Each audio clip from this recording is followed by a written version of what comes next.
warm up. Gotta warm up.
Gotta keep a loose grip.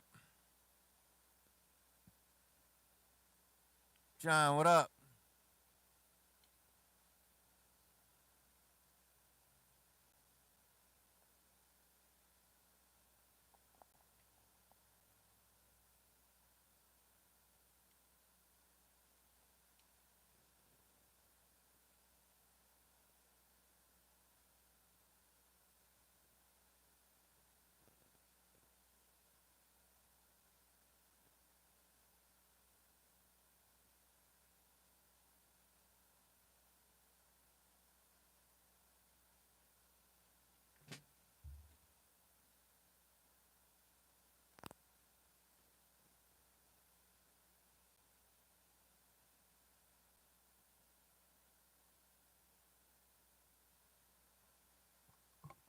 Yeah. It's a breakbeat kit, but it's kind of like a hybrid. These two are different. These are custom. These are part of a custom kit that I made. Which this and this are part of my gig kit, the kit that I use to gig with. But yeah, this is a breakbeat. This is the snare.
Which one? There's two of them. One here and one here.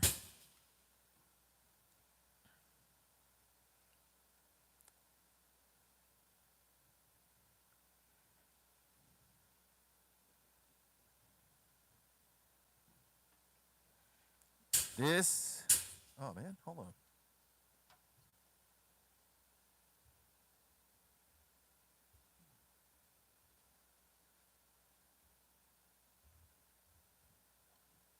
Um, this is a Sabian and a Zildjian.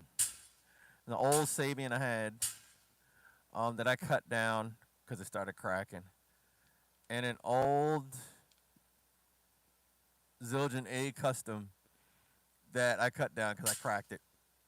There's a 16-inch A custom and an 18-inch crash, and I just chopped them down put them together as a stack. You know, I filed down the edges so that I wouldn't cut myself.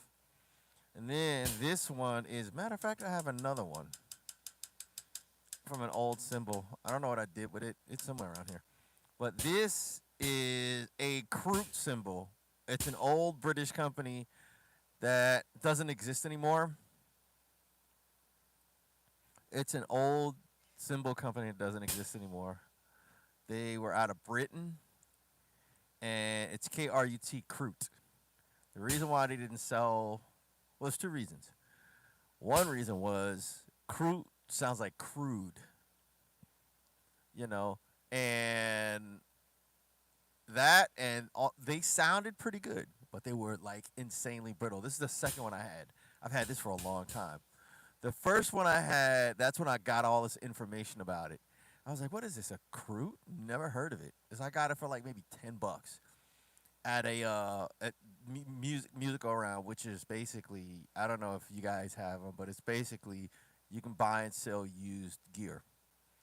And I saw it in there, and I was like, huh. So I did all the homework, and the company like crashed out and went out of business in like 70, in like 70, 74, something like that. And then the rest of the bottom part, what I did was I just drilled holes in it, and I put the Sabian that I had. I took the strip of the Sabian, the outer part of the Sabian, and I stuck it on that Kroot. I drilled it on the Kroot, and then I got a little first act, like 10-inch cymbal, you know, that you get with the little drum sets, the first act little kid drum sets, and it comes with the cheesy cymbals. Well, I took that cymbal and I drilled holes on the inside of this Kroot, and I just put it, stacked it on there. And now I like the sound of it.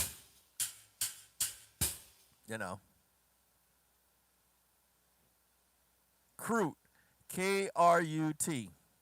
Sounds like crude, you know.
Thank you, thank you, thank you, thank you, thank you, thank you. Still working on it. Still working on it.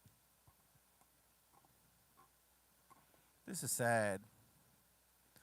This girl offed herself, jumped out the window, like literally. This is sad, man. And she had a following, man. I think what happens is, like with social media, I think there becomes an issue of monetizing. Like you could have all the There's nothing worse than being famous and broke. You know, the thing is, how do you monetize it? And the way you monetize it is you have to offer something. You have to offer a service, and a lot of people don't really. They can offer services. I think what happens is you go through what's called imposter syndrome. Cause like I'm gonna be honest, on the outside looking in, people are like, man, this dude's pretty deep. He's pretty dope on drums. For me, I feel like a bum. I feel like a bum. Like that's just, you know, like and if anybody ever tells you otherwise, it's either A, they've started believing in themselves, or B, they're lying. And most people are lying. It takes it's a very there are very few people who actually believe it. Like I don't like it's hard for me to like I have an aim to be world class. I'm nowhere close to that, you know. But that being said, it's hard for me, and I'm not close to world class. I'm just saying that's my goal. Um, and the thing about it is, to me, I suck. I'm just gonna be honest.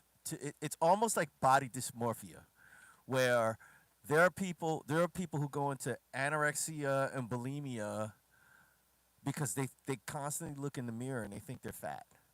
Or conversely, there are guys who like bodybuilders who are just massive. They think they're not big enough. They look in the mirror and they're like, I'm not big enough. I'm not big enough. And that's what causes them to overdo the steroids and all that stuff. I think it's got to be like the same thing because even today, I was playing today. I had a little thing going on a performance today, and the bass player who him and his wife run the band, they're the music directors. He was like, "Man, you sounded good today, man." You know what I mean? And just randomly. And I knew I felt good and I knew I played good. But that's not necessarily I just want to do the job where I sound like when I say good, I didn't make any mistakes. That's what I see as a good gig. No mistakes, everything was in the pocket, everything was tight. That's it. I don't care about the flashy stuff. But he was like, "Man, you sounded good today, man." I just wanted to say that. I was like, "Thanks, man." Um, but I'm always looking at myself like, "Man, Mark, you suck, bro." Like, I'm telling you, man, it's what it is. It's imposter syndrome, and some people never get over it. And a lot of people, especially if you have a huge following, what happens is it starts to become, I have a huge following, and I'm famous, but number one, I'm broke, and I can't keep this up. The good thing with me is I have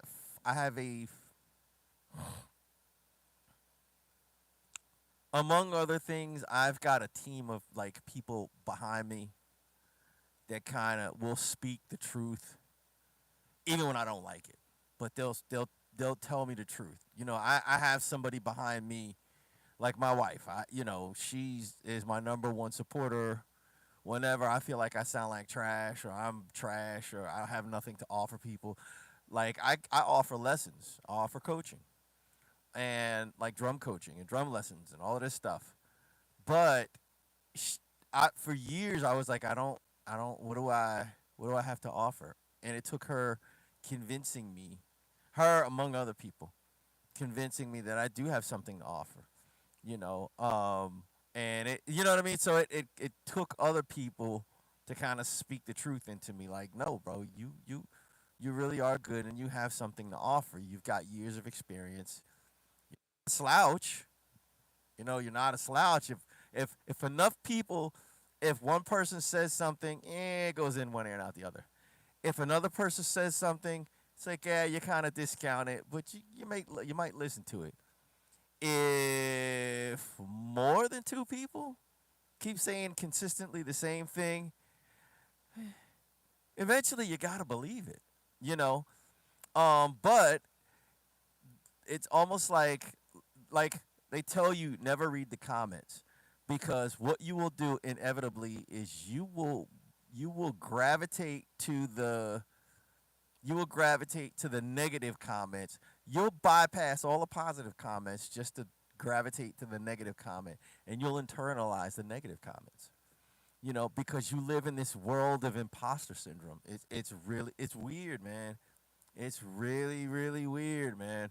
You know, and it just takes consistently proving to yourself and people in your life consistently telling you you got this. And people that you know they ain't gonna blow smoke up your butt. They're gonna tell you the truth. Even when you suck, they're gonna be like, bro, you sucked. Nah, don't do that. Don't ever do that again. Like, but that same person that is real enough to tell you that, if they say, you know what, you did really good. You know what I mean? It's easy to believe it. So, you know, I'm looking at this girl. She had a huge following. You know, and I guarantee it. I guarantee she's like, I'm famous. I'm like uber famous. All the people recognize me and stuff like that. But she's probably like, I'm not really making any money off of it. You know, and that's a huge component of it because in your brain you're like, okay, you associate fame with money. Most people are when most famous people are broke. Why? Because they don't know how to monetize their notoriety. You have to offer a service. You know, hey, I do this, and if you want to be like this, sign up for this, or I can help you with this, or I can help you. You know what I mean? So, you know, it's rough, man. Thank you. Hey, wait a minute. There we go. Thank you. Who's that? Struggle? Oh, oh. Yeah, so I'm telling you, man, it's weird, man. It's weird. It's the imposter syndrome. And I say this, man, because my wife, she knows her stuff. She's, you know, she's got her master's in, you know, in sociology and psychology, all that stuff, so social work, whatever. And she has her own private practice and all of that stuff. And I'm fortunate in that she went through the imposter syndrome. And so a lot of what I'm learning, like she kind of helps me with, because I remember she would tell me I feel like I'm going through imposter syndrome. I'd be like, honey, all that schooling we paying for, like, no, you're not an imposter. Like, and then somebody else, she had a therapist, because when you're a therapist, you have to go to a therapist. Her therapist was like, well, did you go to school for it? She goes, yeah. Well, yeah, you spent all that money. You spent the time and the money and the blah blah blah blah blah. So you're schooled at it. She was like, yeah, and she was like, an imposter is somebody who is doing something that and they haven't been trained, and they just aren't. They are unqualified. She said you are completely qualified. So then, while she and I were talking, she told me the same thing her therapist told her. Like, no, Mark, you are, she's like, no, Mark, you aren't an imposter. You've got decades of experience. You know what I mean? You can teach. You just have to sit down and think of what you learned and all the experience you gained and all the knowledge you've gained and all the lessons you've learned, and just pass that on to other people. And it kept her to keep saying that, aside from the fact that you can do it. Have you streamed? Have you practiced? Have you streamed your practice? Have you done this? Have you done that? You know what I mean? It took her to kind of, and I don't, get me wrong, I still feel like the imposter, but it's easier to deal with. It's I'm starting, and not only that, but I don't want to get the big head. I don't want to be an arrogant. I don't like arrogant musicians. I don't like musicians who got the big head and they think they're all that. I'm like, Negro, please, you're not all that. I can go to New York and get some crackhead on the corner to play 10 times better than you, and they're playing for crack money. Like, stop it. You're not all that. That's always what's in my head.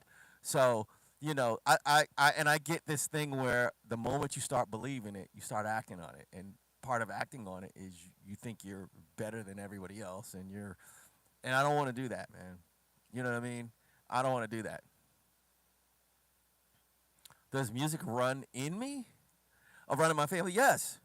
My father was he was on television, and this is back in the day. He was on television.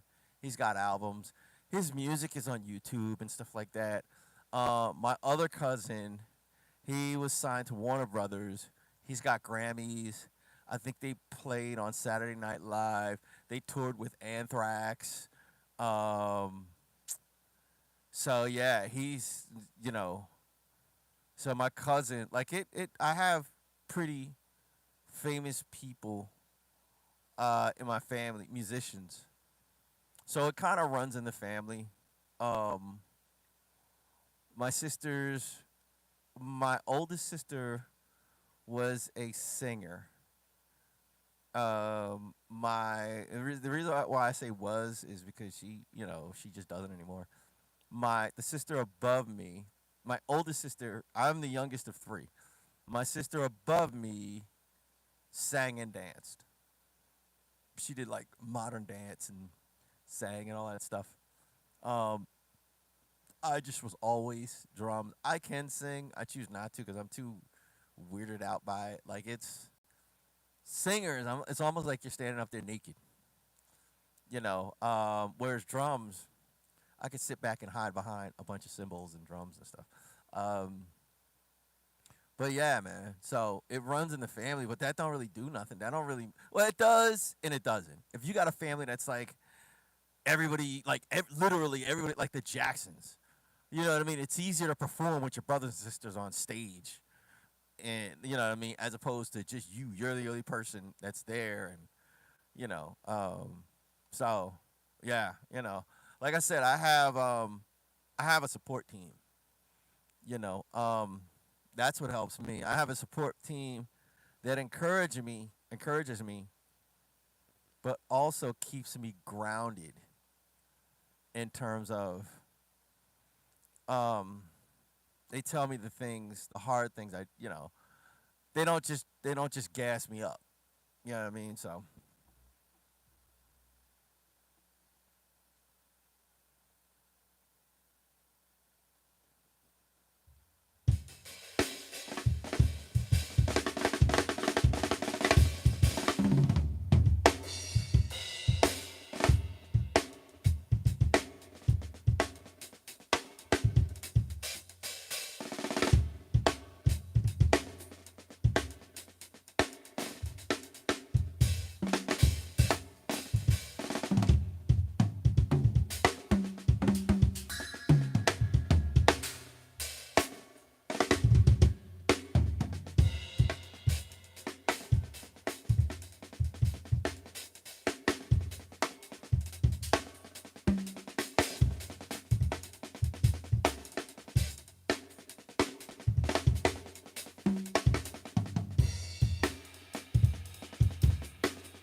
uh, uh, uh.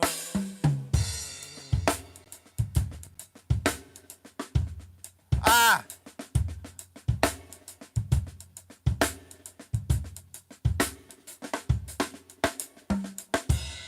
Babylon sister, get Babylon sister, shake it.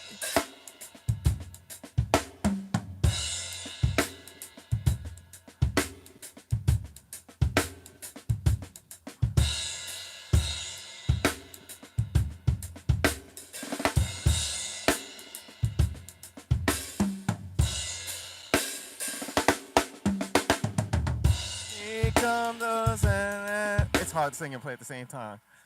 Yeah. Manny, what up?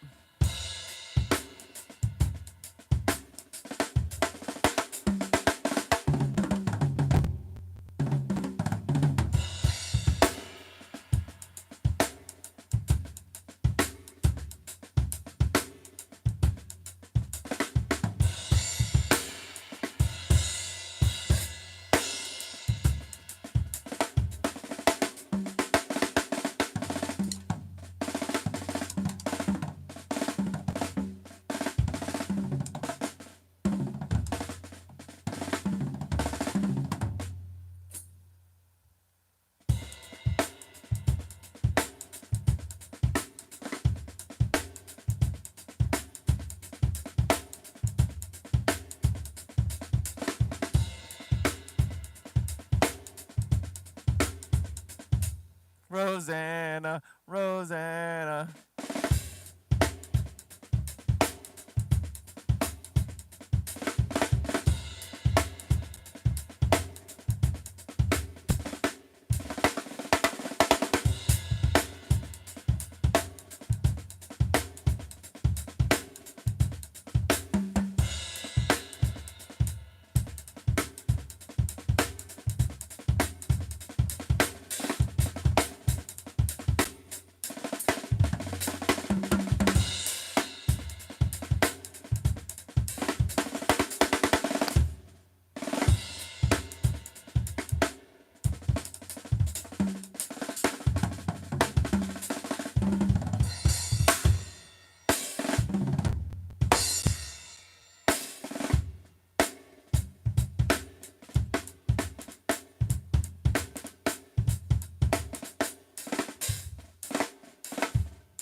Okay, forget not to love anymore.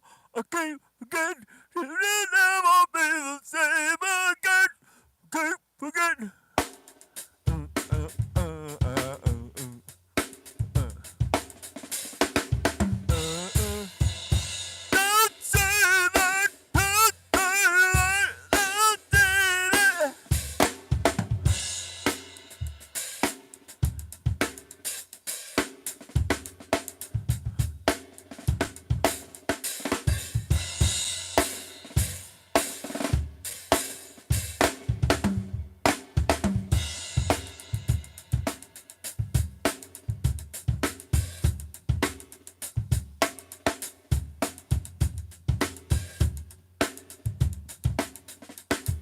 Just hit the east side from the LBC on a mission just to find Mr. Warren G. Yeah.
And that's one of the things I was just hearing. I'm listening to about this girl who jumped from like the 40th floor to her unfortunate demise.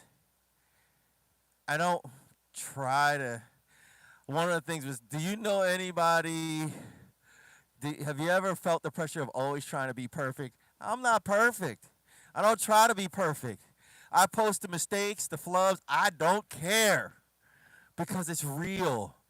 Anybody who's on social media, they always have the perfect drum take and all of that. It's insecurity. That's not. Nobody can relate to that. I can't relate to it. I can't. I can't relate to somebody who always has the perfect take. I can't relate to that. Because I can't. I don't have that. I'm not even practicing like something. And dude, I mess up in gigs all the time. I drop sticks.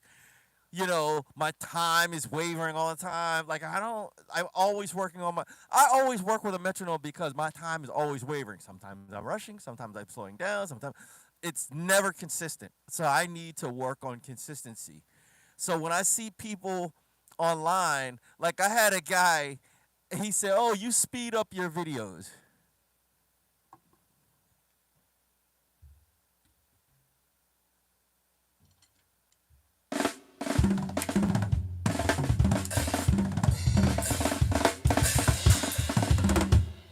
That ain't sped up. That's not sped up. You know what I mean? So like I don't need to speed up videos. I don't need to. So when like I had, when I get accused of speeding up stuff, like I get offended because I purposely leave in mistakes. Like I purposely,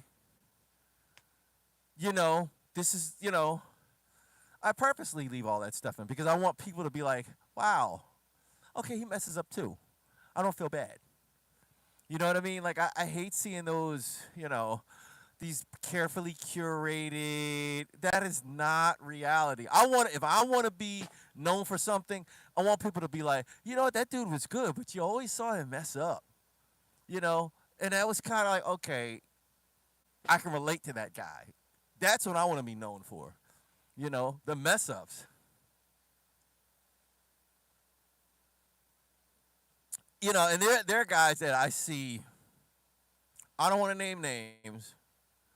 I don't want to call people out, even though I can call people out. And if they tried to respond, I'd be like, "But you don't. I've never seen a video of you do flubs. You don't, and that's not reality. You've practiced that like you've practiced and filmed. I know because I've done it. I'll press pause, go back, redo it, come back, press pause. Now I'm tired of it, man. I'm just like all that re-recorded. I'm just like leave the mistakes in. I don't care. Leave it in. Cause I'm like, man, it's reality, man. Like, I mean, well-known guys. Y'all can figure out who. Well-known guys. Any well-known drummer that you see on YouTube, believe me, they're putting forth they're putting their best foot forward. They all are. They all are. If everything you say is a perfect take, that's not real. Now, am I saying they're speeding it up? No, I'm not. But I'm saying that's not reality. It's not reality. For me, I can't relate to that. I can't relate to always the perfect take cuz nobody does it, you know?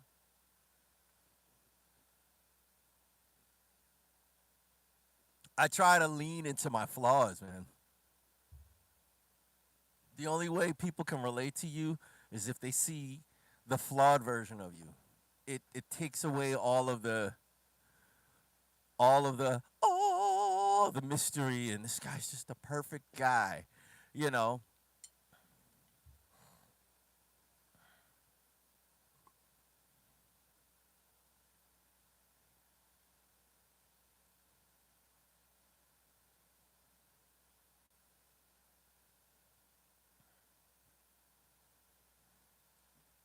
So that's another thing too. If you're a troll, I'm not gonna block you.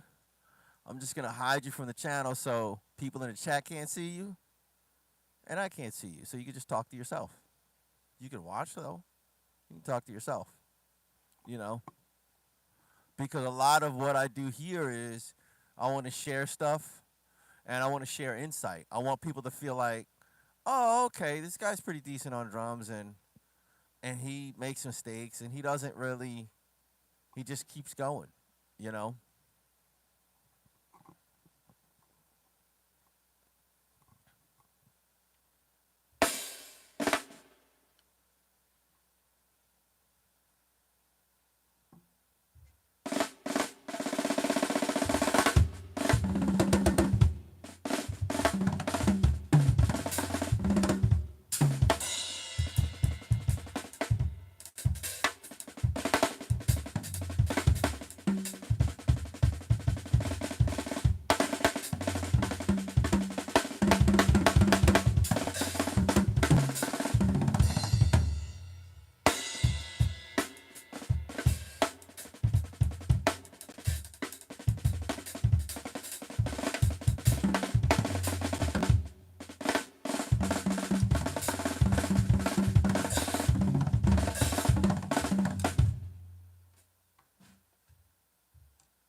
You too, bro.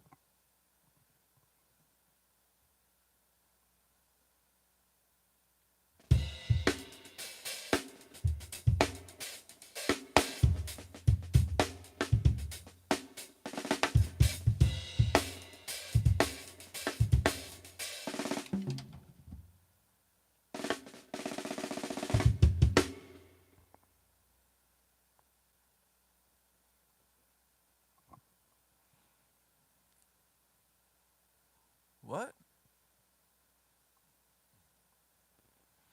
Yo, what you got, Manny?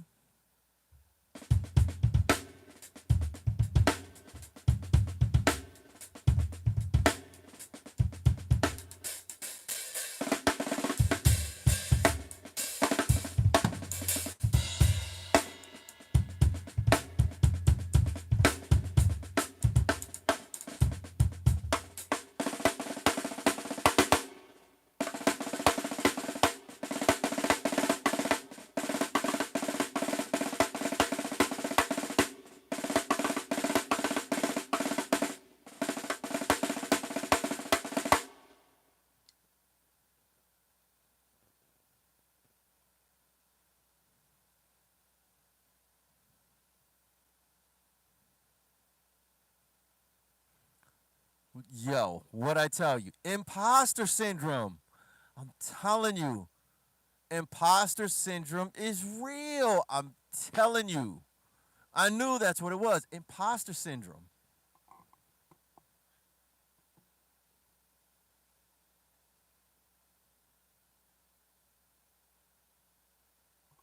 Yeah.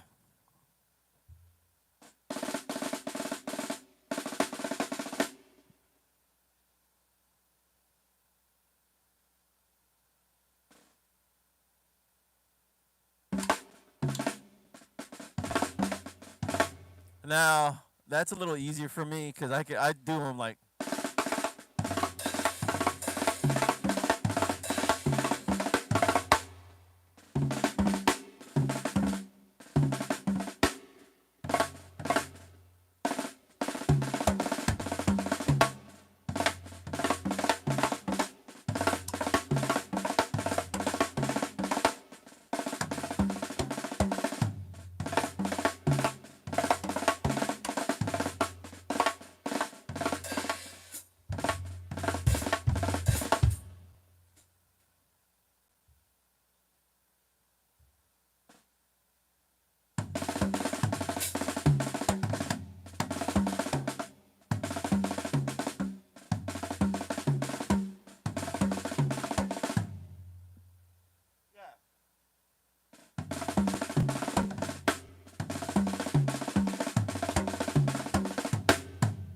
yeah,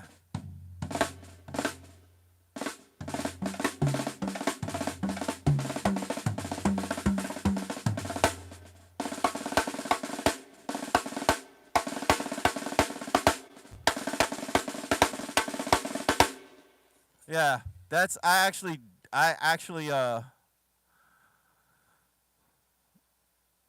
do a riff like that. It's like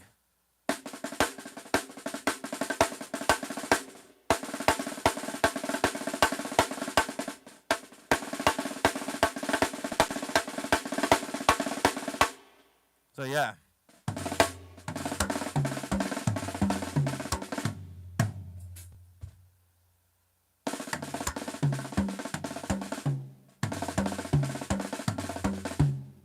Really, this is just the inverted version of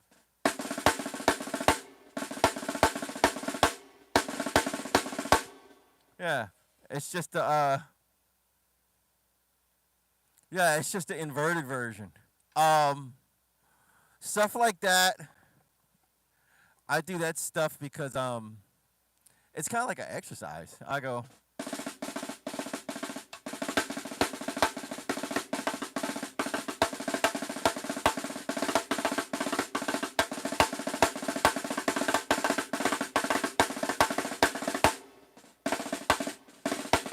Matter of fact, it's harder for me to do double double single.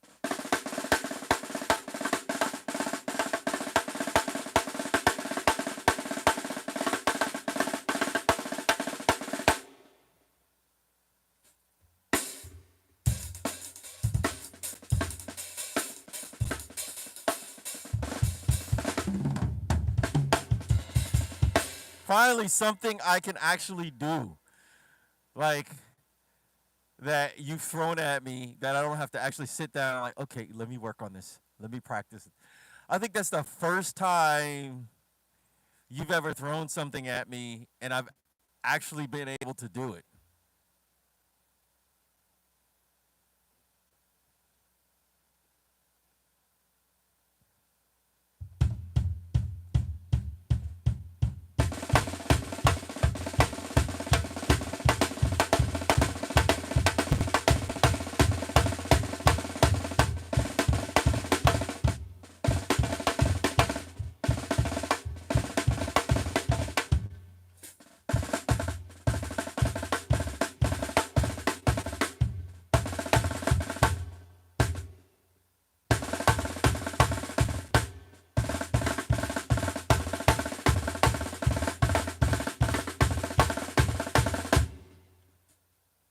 Finally,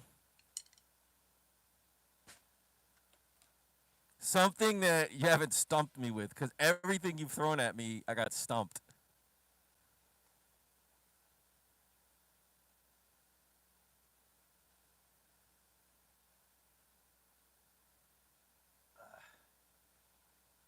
Ah,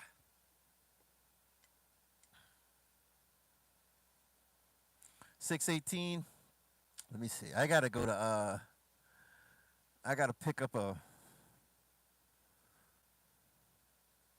whoa. This is sad, man. This is sad. Yeah, imposter syndrome, man. I'm telling you, it's real. Imposter syndrome is real. Like,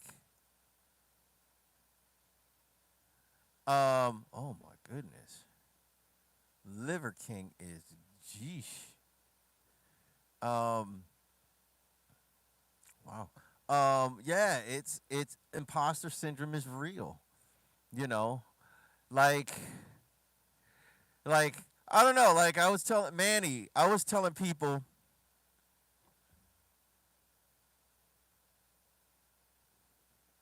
yeah, but you say that, man, but you be throwing stuff at me. I'll be like, I don't know if I can do that, bro. I don't know.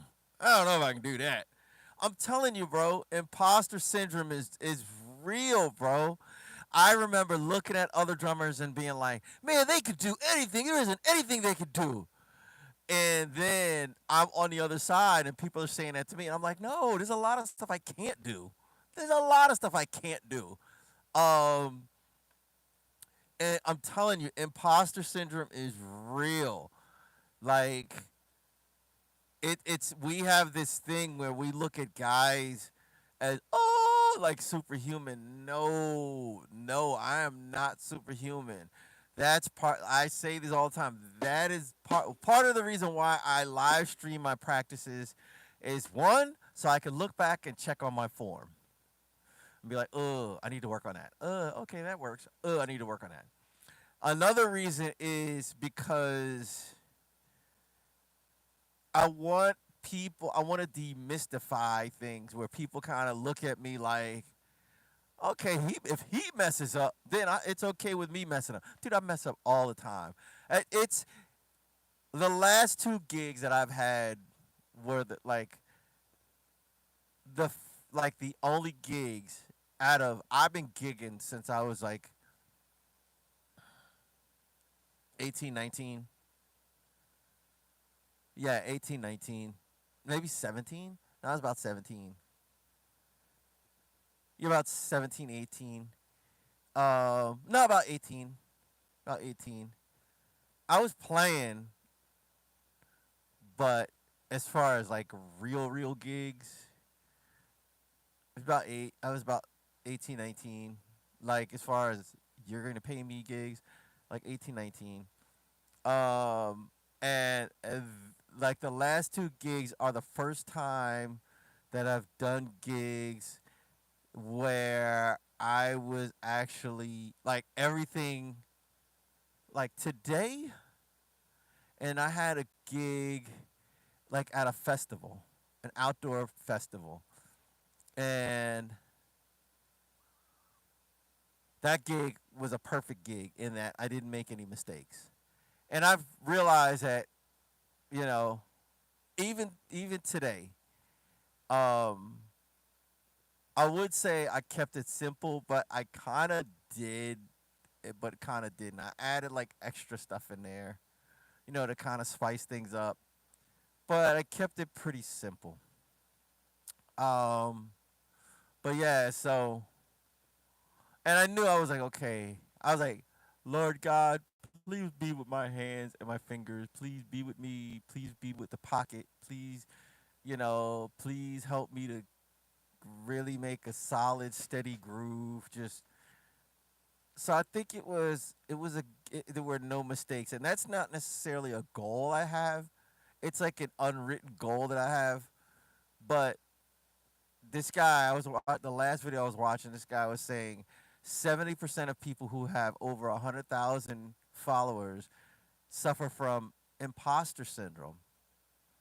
And it's funny because before he said that, I was saying earlier in the stream, like I was watching this video, this girl, she ended her own life, and she had like hundreds of thousands of followers and this and that, and she just jumped from like the 40th floor and just ended it. And I was like, it's imposter syndrome. It's an imposter syndrome, you know. So I think for me, the best thing is I have a support system, you know.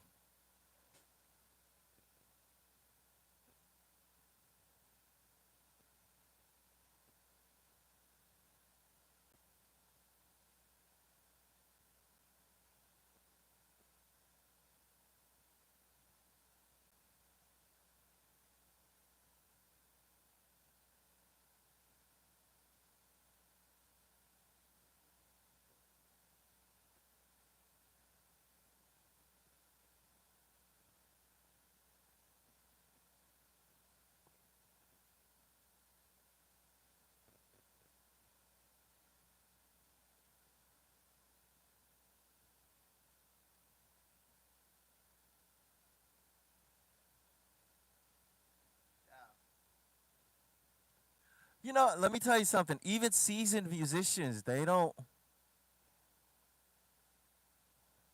Even them, they can kind of like I've had seasoned guys say, man, I've done a gig one time. I was in this gospel group, and we were doing the V103 Gospel Fest, and we were the opening act, and we smoked everybody on. We were the first band. We smoked everybody, and you could look on the side, and all the other musicians were like, in the other band, they were like,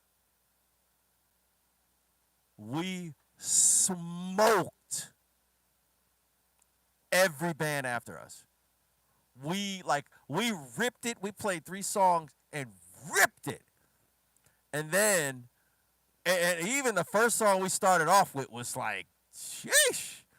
They were like, oh man, these guys, they ain't playing, man. They're not playing. So then we just ripped it, grabbed our stuff. Everything was backline. So like I had my snare and my stick bag. But we ripped it, walked off stage, and that was it. And all the other musicians that were on after us were like,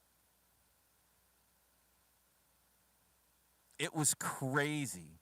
There's been times where I've just walked into open jam sessions, and if like, and it was like it's like, especially jazz musicians, they're like seasoned, they're older and they're seasoned, so they know if you got some feel, you're like,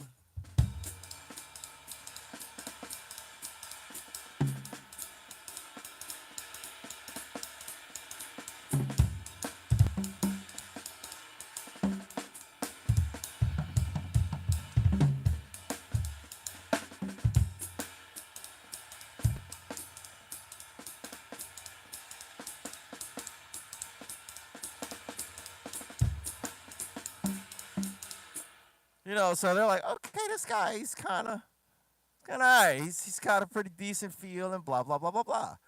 They're gonna now to test you. They're gonna throw a solo at you, and I'm like, oh man, I practiced. I've practiced enough, so I felt comfortable. So they start throwing solos at you, and they're kind of like, oh snap. So then when you get off the bandstand, they're like, man, who do you play with? Like, I play with a bunch of gospel groups. How come you can play jazz so good? Because I sit down and practice. Well, hey man, here's my number. Blah blah blah blah blah. You know what I mean? And they won't tell you because there's this weird Miles Davis wannabe. You got to play it cool. Later on, once you get past that, they're like, yeah, bro, we knew you were good. So even seasoned musicians, they can kind of tell. Even if you mess up, they can kind of tell. Like, yeah, he messed up, but there's something there. You know what I mean? Like, that's kind of undeniable.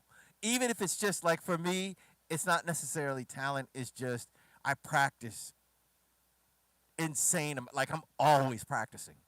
You know what I mean? And like, I make up for my lack of talent with practice. You know what I mean? So,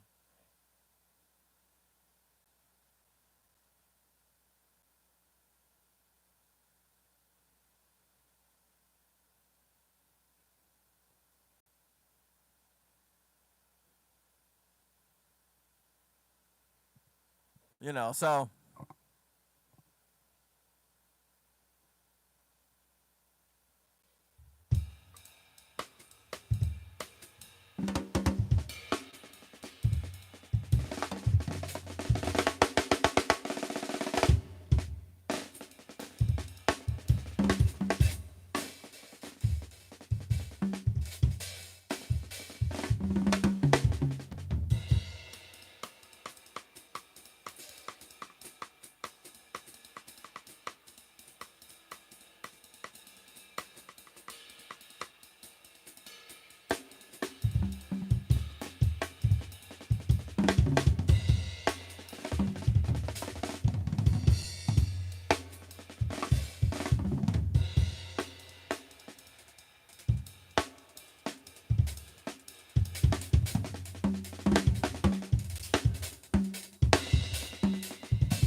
Ah,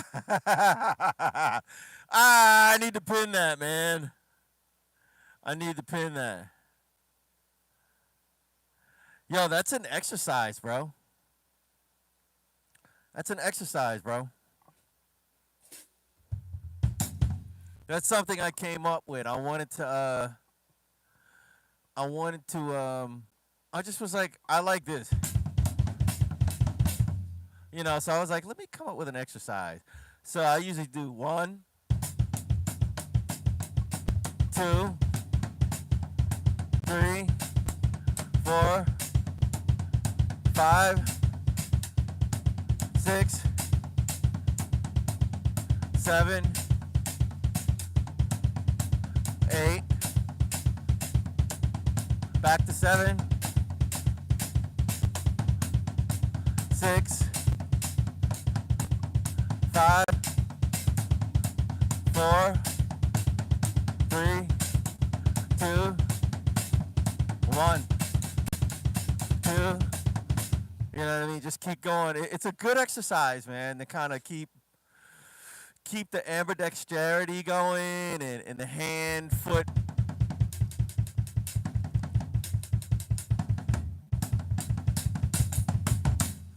Keep the hand and foot coordination going.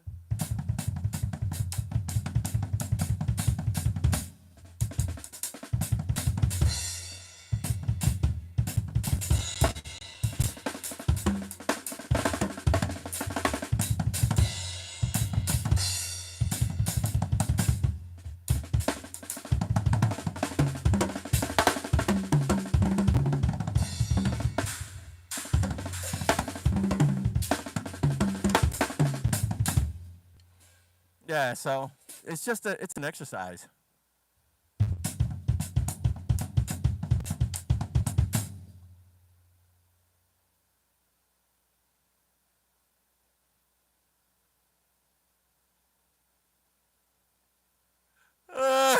Liver King. Yo, Liver King's losing it, bro. And I know people are like, oh man, he's not natty. I don't care, man. He's entertaining, bro. And he's inspiring. I mean, I believe with everybody, you gotta take what you like and throw away what you don't like. But you take the good stuff away, and you know what I mean. I think what happens is people they look on social media and they think, oh, this guy, so they like foolishly follow everything that this person is doing. And it's like anything, you got to kind of pick and choose what's right for you. Everybody isn't going to, everything that everybody does isn't going to necessarily fit what you need to do, you know?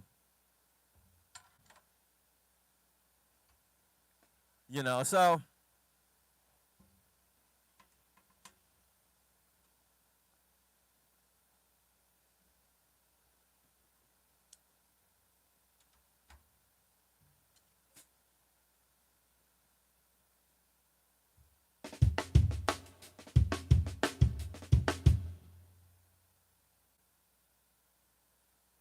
by the way, Joe, thanks, bro. You said that for that crack. Thank you, bro.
All right, guys, I'm going to bounce because my phone's probably going dead.